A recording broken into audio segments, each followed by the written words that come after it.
Marketing Your Private Practice is a podcast where you'll learn easy to implement tips and strategies to grow your business without spending all day online.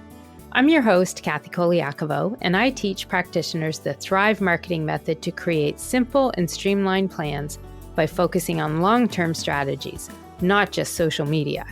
Discover ways to spend less time on your marketing, attract more clients, and build the financial freedom that comes with a thriving practice. One where you have time left in your day for the people and things that matter to you.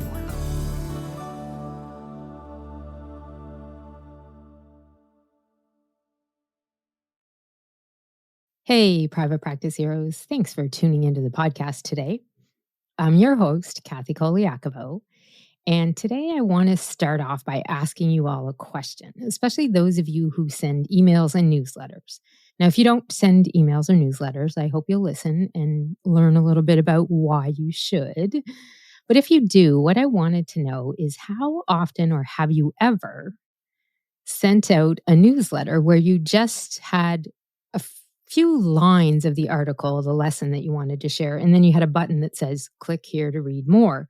And you send them to your website, maybe to a blog post to read more of whatever it was that you wanted them to learn from that article. So if you've ever done that, number one, you're not the only person who's ever done it. People do it all the time. And a lot of practice owners think it's the best way that you can get website traffic from your email list. It's actually out there as one of the reasons and the benefits of sending a newsletter is to get traffic to your website. But here's the problem when you do that. The goal of your newsletter is not to get traffic on your website. And not only that, but that click to link and read more strategy you're using might actually be breaking the connection and the relationship you've started building with those people on your email list, those subscribers. So today I'm going to dive in and explain why I always, and have always for the last 16 years in business, recommend you send your full article in your newsletter, or at least the main part and the core message directly in the email, not a teaser, not a link to the website to read it all, but the entire article. And the reason I tell you to do this is because it is a very simple shift that helps ensure that your newsletter does its actual job, which is to nurture the people on your email list and build a relationship with them, a relationship that could turn into sales in the future. But when you use that read more on my website strategy, it only hurts this nurturing goal.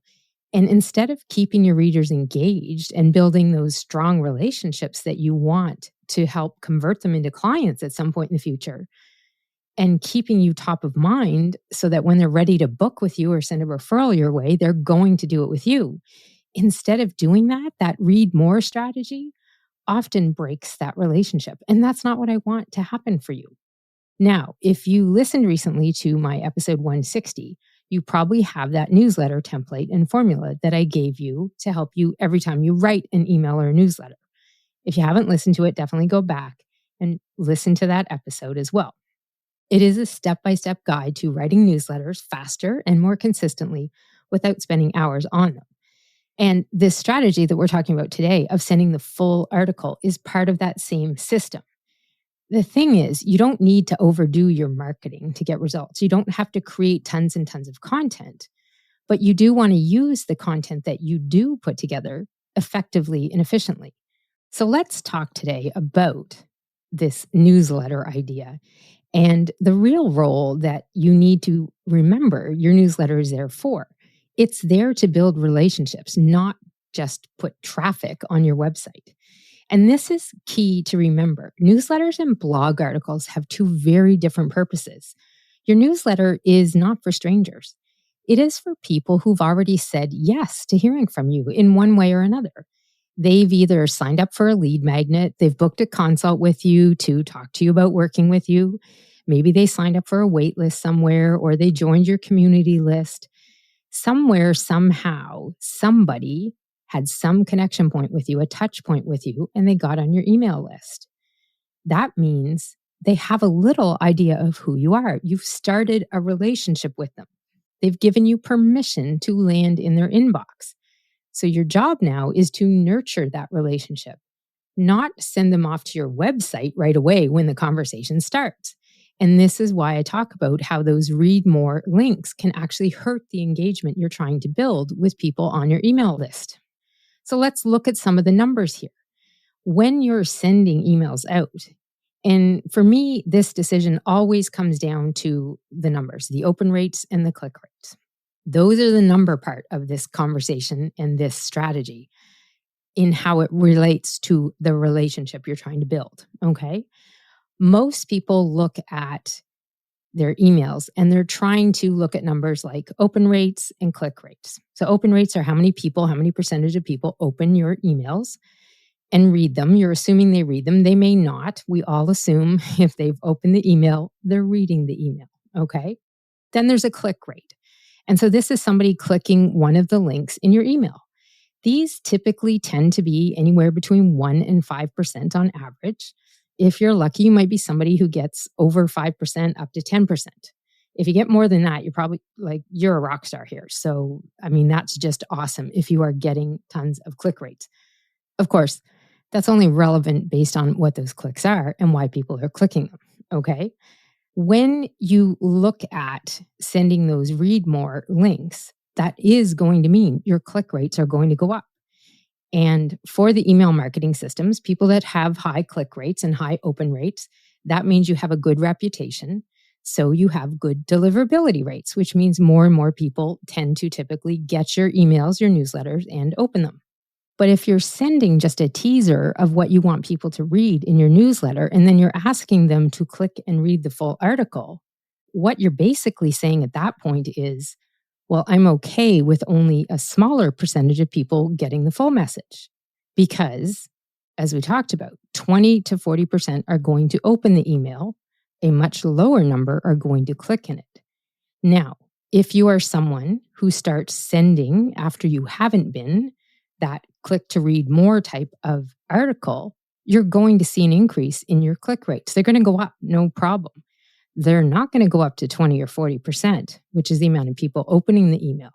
But they will probably go up if they were at 2%, maybe to 6%, maybe 8%, maybe 10%. But they're not going to ever jump to the open rate, which is 20 to 40% for most people. A lot of my clients and myself, we're usually getting anywhere between 45 and 65% in the open rates. And when you think about that, what that means is anywhere between 20, 40, 65, whatever amount of people are opening your emails have the opportunity to read the content in them.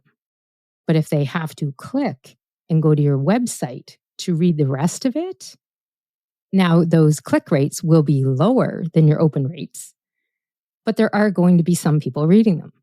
But it's not going to be that larger number, that 20, 40, 60%. It might go to 8%, 10%. So what you're actually saying and doing when you do this read more link strategy is you're saying that you're okay without as many people reading that full message that you took the time to put together.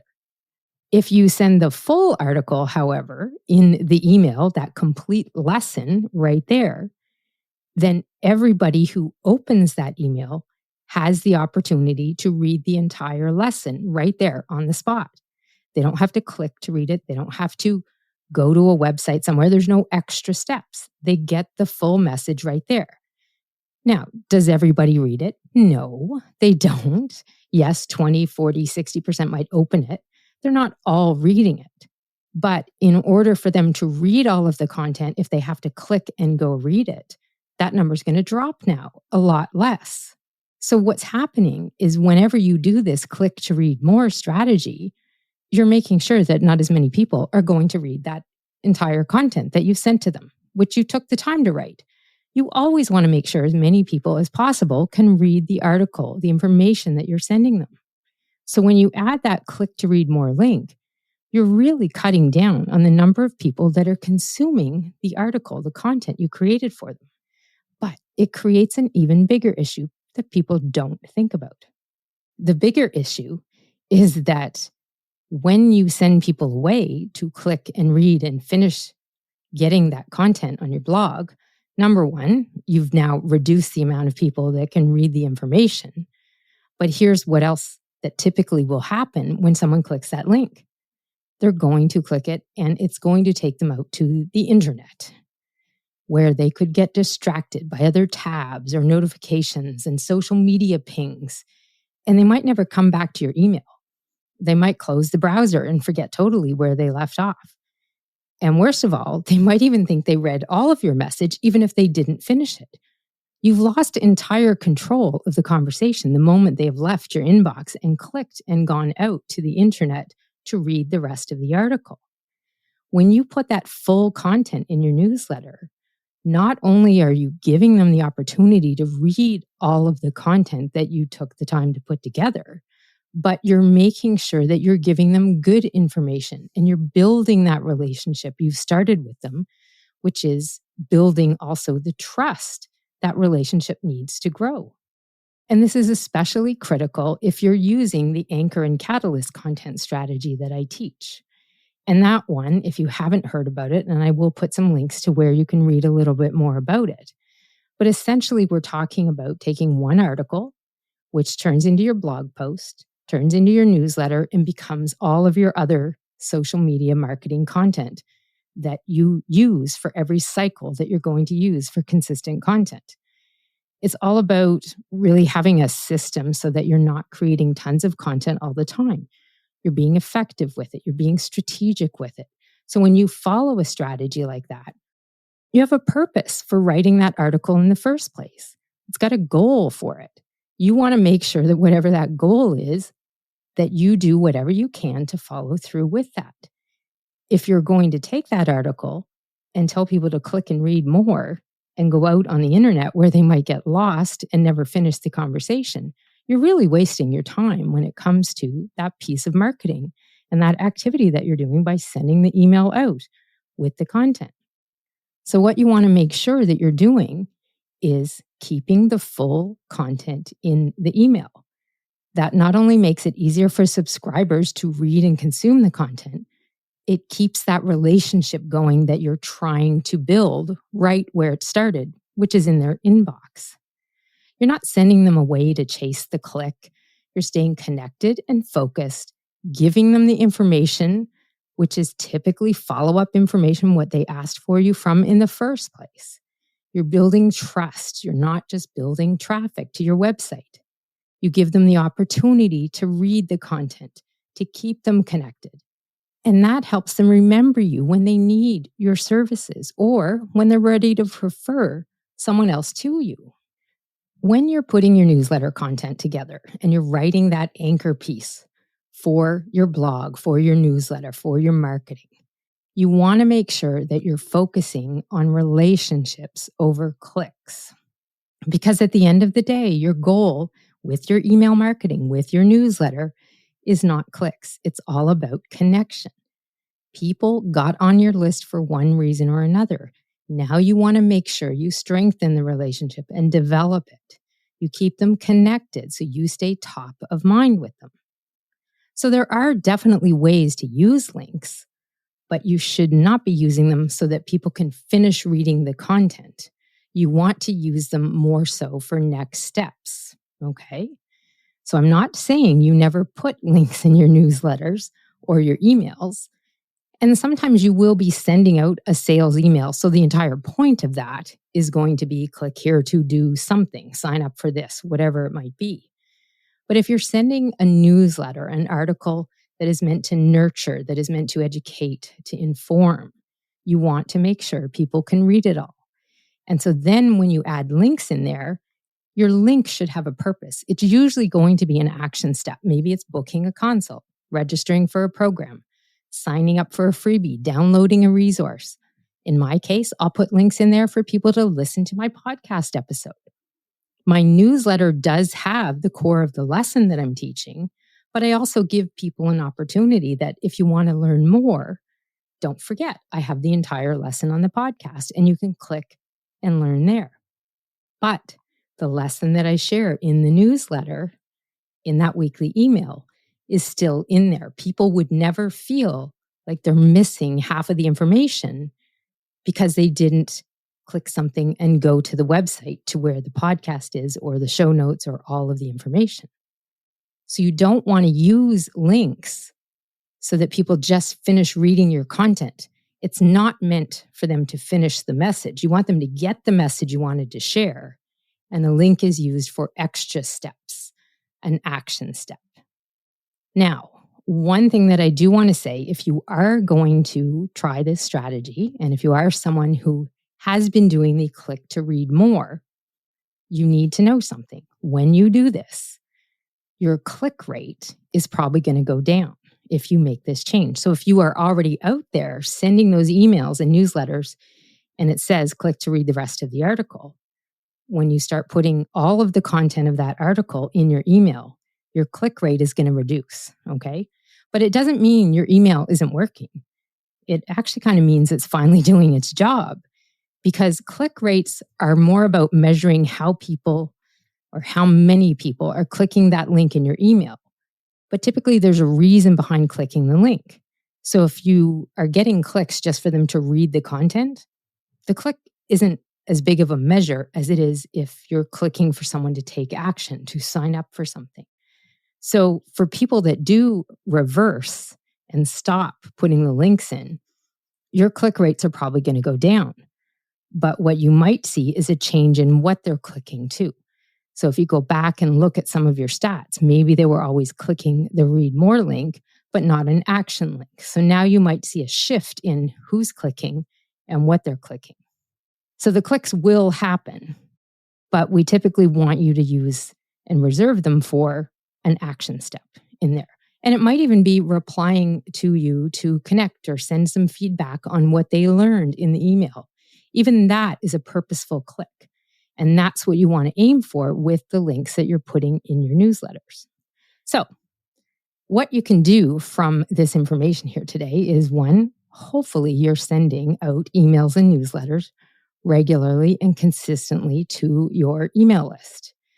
I know that some people listening in may not be at the point where they have an email list yet. So that's fine. Just make a mental note of this, that you want to save it for when you get to that point. It is one of the best marketing activities that you can be doing for your business. It has a really high ROI.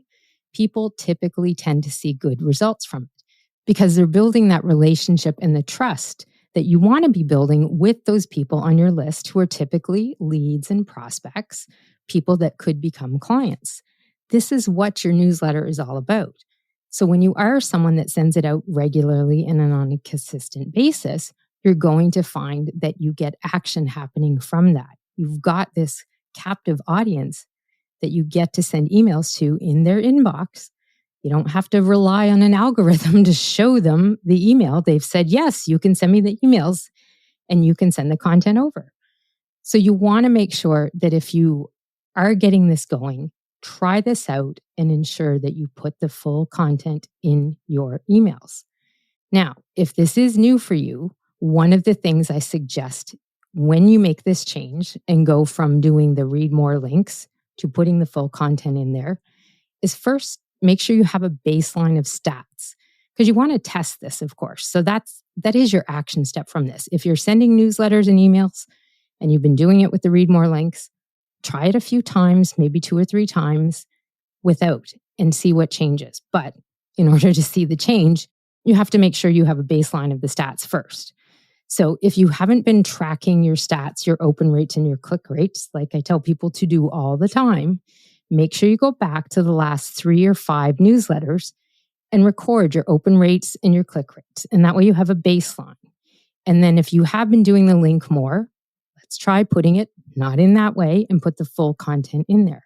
And then see what changes and see what kind of links people are clicking. Are they clicking ones that have a purpose behind them? That's what you want to see, what's going on. You also want to pay attention if people start replying back to you, responding to you, or engaging with you because of the content that they're reading in the article as well. So those are some key things to look for. Look for the responses, look for the click rate changes. You can look at the open rate changes. Those are probably not going to change a lot, but you can use that information in the past history to take a peek at it, see what kind of click rates did you have, what were they clicking on, and then when you make the change, kind of compare those two. I will tell you that most of my clients and members in the academy that I work with, When they make this change, they typically do see a shift down in the click rates, but they're also seeing more action happening from the click rates that do get used. And they typically start finding that they get more replies back from people and more consults because people are actually reading all of the information they're sending them. Whereas prior to that, 20 to 40% might have opened it or seen it, but only that small percentage that clicked through to read the information actually got the entire message. And that's what's really important to understand about this strategy. If you're not sending the full content in your email or newsletter, you're just making it harder and harder for less people. And that's the entire purpose of this lesson, is that if you are not sending that full lesson, the full article, the message that you want people to get from the content you're sending in the newsletter, if you've been hiding it behind those links for them to click on, once you start doing this, more people are actually going to consume the message. And that's why people tend to find that they get more replies or people taking action in the way of booking consults, is because they were able to read all of the information, to read the entire message that you were trying to send in the first place. But honestly, you will not know if this kind of change is going to make a difference for you and your results unless you test it out. So if you were doing the read more links before, you definitely want to stop that, put the entire article in and pay attention to what changes. If you are someone who has been sending the full article, maybe you haven't been paying attention to what kind of links you're putting in the emails and what kind of click rates you have and open rate. So hopefully this opened your eyes up a little that these are some of these numbers that you should be paying attention to.